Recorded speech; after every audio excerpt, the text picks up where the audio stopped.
kita semua selalu diberikan kesehatan oleh Allah Subhanahu wa taala. Amin. Allahumma amin. Sahabat, sekarang saya sedang bersama Bapak Wiratno. Beliau ini merupakan sekretaris Yayasan Pondok Pesantren Ora Aji miliknya Gus Miftah.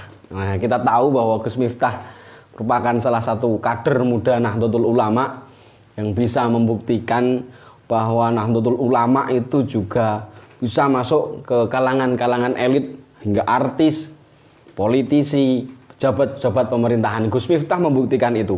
Dan ini sangat unik.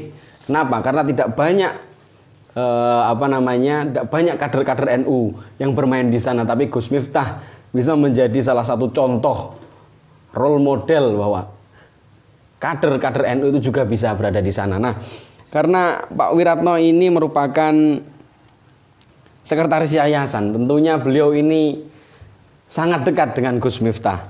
Nah, pengalaman paling mengesankan Pak Wiratno dengan Gus Miftah bagaimana, Pak? Karena saya kemarin itu juga melihat di Facebooknya Pak Wiratno itu selalu dekat dengan Gus Miftah. Postingan-postingannya pasti selalu dengan Gus Miftah. Seperti itu, monggo Pak. Yang paling lucu itu ketika pindah ke sini. Jadi Gus Miftah itu pindah ke sini sekitar 9 tahun yang lalu lah, 9 tahun yang lalu. 9,5 tahun yang lalu beliau pindah ke sini. Dulu kan di Pulau Dadi ikut mertua, kemudian pindah ke sini masih bikin rumah kecil gitu. Yang lucu itu begini kan, kalau orang pindah rumah itu kan ada tusupan tuh ya, jadi dengan warga perkenalan itu loh. Gus Miftah itu sudah gondrong gitu, gondrong yo pawaane nggak kiai sama sekali, gondrong ya. Ketika perkenalan dengan warga itu, ya dilala itu kan ada doa dari Mbah Kaum, Mbah Roisnya di kampung itu, namanya Kampung Tundan ya. Itu ketika tinggal di situ pertama, kemudian yang kebetulan yang kenal dengan Gus Miftah kan, yang dikenal Gus Miftah daerah sini kan saya, kemudian saya diminta ke sana untuk Pak Wi, ini susupan rumah ini. Begitu pindah ke sana. Nah, Mbah Roisnya tuh nggak tahu. Mbah Rois saya memang Mbah Rois nggak tahu kalau Gus Miftah itu seorang kiai gitu loh. Jadi begitu mengenalkan ke masyarakat bahwa ini ada pendatang baru warga sini namanya Miftahun Naim. Jadi Miftahun Naim itu kan aslinya Gus Miftah gitu, di KTP-nya kan begitu. Nah, kemudian ketika dikenalkan, pekerjaannya juga nggak disebutkan karena ketika datang ke RT, Gus Miftah nggak ngomong kalau di beliau itu Ustadz Biduwi ya, itu nggak disebutkan ya. Pekerjaannya wira swasta. Nah, begitu doa itu Mbah Roisnya itu doanya kalang kabut itu karena mungkin Rois baru ya. Jadi ketika doa itu kalang kabut, saya nyenggol artinya Gus Miftah lu sing tungguin jangan dipikir Mbah Kaum itu. Karena memang kaum baru ya, mungkin di situ kaum baru, Rois baru, sehingga ya tidak merendahkan, tetapi memang beliau ketika berdoa itu agak jadi lafadznya juga agak pas, bahkan agak amburadul gitu. Nah, itu yang pertama, yang begitu pindah ke sini itu kan sudah diriadoi beliau kan, itu kan sampingnya itu kan kuburan. Jadi beliau itu diberi tanah oleh seorang ibu, itu diberi tanah, dihibahi tanah di situ, masih kecil gitu. Kemudian Gus Miftah meriadoi itu sampingnya kuburan, masih alas-alas itu, masih alas-alas itu. Kemudian beliau dikasih tanah di situ, kemudian dimujadai tiap malam Jumat, kemudian dibangunlah rumah di situ. Belum ada masjid, belum ada pondok, sama sekali baru rumah aja, rumah tinggal aja. Sekitar 10 tahun, 9,5 tahun yang lalu itu beliau pindah ke sini. Kemudian begitu orang tahu ternyata Gus Miftah seorang kiai ya, orang kampung situ kemudian jadi agak kiku ya, karena kebetulan kan Kampung Tundan itu kan tidak mayoritas umat Islamnya. Jadi mungkin hanya sekitar 60% lah, 60%, kemudian ada Nasrani itu 40%. Bahkan di situ ada gereja juga, di Kampung Tundan ada gereja, sehingga ketika ngomongkan kiai kemudian ternyata aku kiai itu manggon-ngono gitu. Awal-awal begitu. Nah, mulailah kemudian Gus Miftah itu menanjak dari jamaahnya hanya di lokal-lokal Bantul, kemudian sudah mulai agak terkenal. Tapi itu waktu itu saya juga punya pengalaman lucu. Begitu sudah agak terkenal, kalau nggak salah tahun ketiga. Berarti tahun ketiga beliau tinggal itu sudah mulai buka majelis. Jadi awalnya yang dibuka pertama itu Mujahadah di Guru Ghafilin. Itu juga ketika mau buka Mujahadah di Guru Ghafilin itu juga Gus Miftah ngomong ke saya, enaknya malam mau Pak Wi. Gitu. Akhirnya kita rembukan, kalau malam Ahad lagi Gus, malam Jumat Gus. Akhirnya kita putuskan malam Ahad Pahing. Kita buka majelis Mujahadah di Guru Ghafilin malam Ahad Pahing. Nah, di Guru Ghafilin itu kan kalau di Jogja kan Mbah Daldiri ya, almarhum al-maghfurlah. Allahu yarham Mbah Daldiri, kemudian turun ke putranya. Yang mengelola biasanya kalau Purwojati itu Gus Miftah, tapi Gus Miftah itu malam Ahad Pahing itu punya rutinan Trikecam, jadi Prambanan, Piungan, Berbah itu. Jadi waktunya bersamaan dengan Trikecam itu, sehingga kemudian awal-awal itu masih diasuh untuk di Guru Ghafilin itu Gus Wardi itu, putranya Mbah Hadi itu yang mengasuh awal-awal. Nah, kemudian sudah mulai mau mendirikan masjid dulu. Jadi masjidnya masih mau mendirikan masjid. Itu kemudian bisa beli tanah di belakang itu, belum punya pondok, beliau belum punya pondok, baru masjid saja.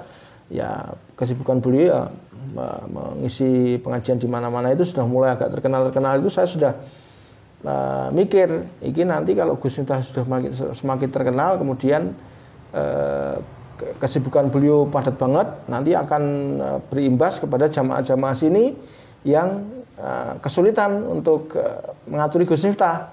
Nah, waktu itu kemudian kami punya usul dan Gus Miftah juga sudah punya pengalaman. Kemudian kita bentuk namanya Jamaah Syafari Subuh. Jadi ini yang tidak bakalan saya belum melihat gus-gus atau kiai-kiai itu mengadakan Syafari Subuh. Tiap Jumat pagi itu subuhan di mana-mana masjid-masjid yang kita datangi.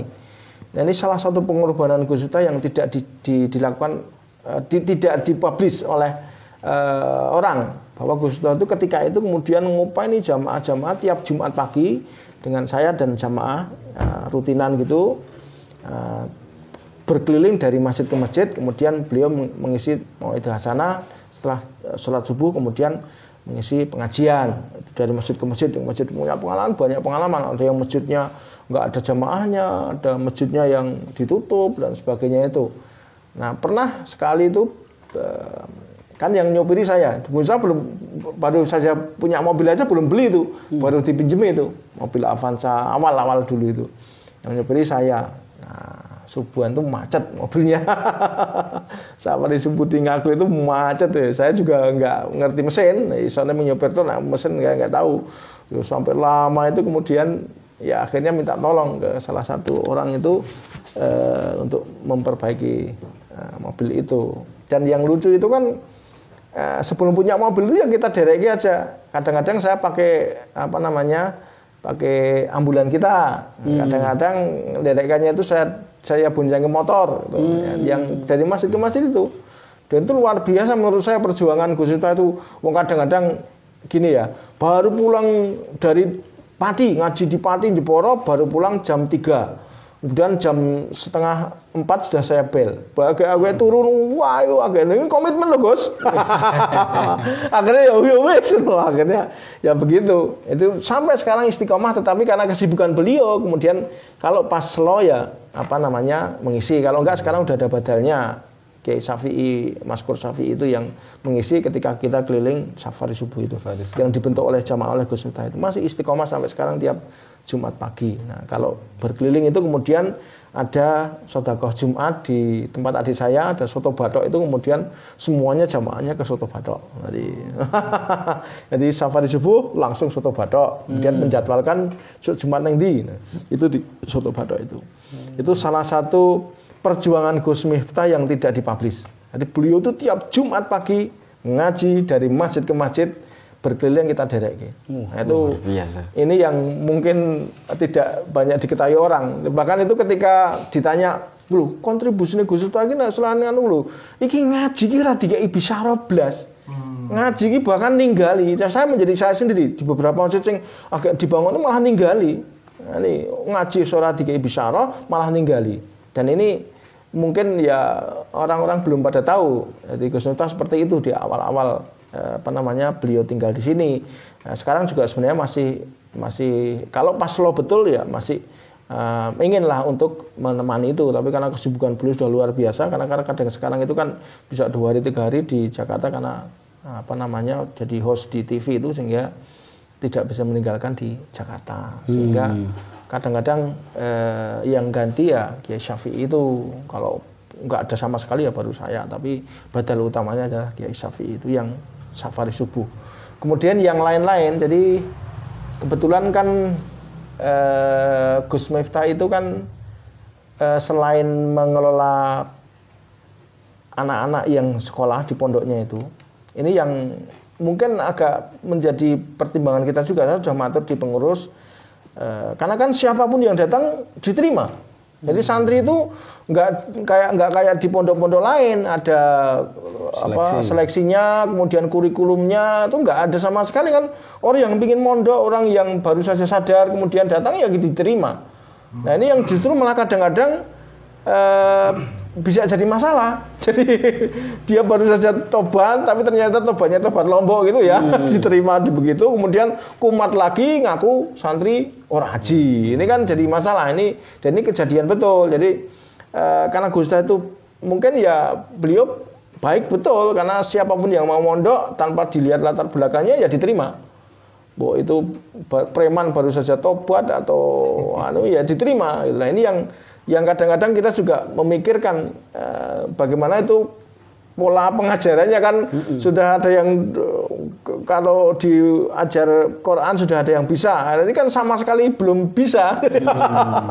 Yang nol betul lah, ini yang jadi masalah, ini jadi problem. Nah ini rencananya kalau nanti sudah ini asrama, sekarang kan bangun asrama ya, asrama ini dikhususkan, kemudian yang santri-santri yang seperti itu baru saja ada mu'alaf, ada preman tobat, ada ini kan disendirikan. Jadi biar nggak campur. Asrama nggak khusus. Nah sekarang itu ya dampaknya ya kadang-kadang terus anak-anak yang lain ikutan ngerokok. Itu padahal kan nggak boleh. Yang kecil-kecil kan nggak boleh ngerokok. Nah, karena ada yang ngerokok, ngajarin ngerokok, kemudian ngerokok ini jadi masalah. Tapi sudah ada sedikit solusi nanti. Yang khusus yang beliau memang luar biasa. Semua santri itu nggak ada yang bayar sama sekali, jadi gratis, gratis semuanya gratis itu, sehingga mungkin ya pertimbangannya nunut urip dan NU betul nunut urip di situ lah, sehingga yang jadi masalah kemudian pengelolaan ini, karena backgroundnya santri itu macam-macam, sehingga ada sedikit masalah pengelolaannya di yayasan. Tapi luar biasanya itu semuanya gratis. Iya, semuanya gratis. Termasuk makan. Makan gratis.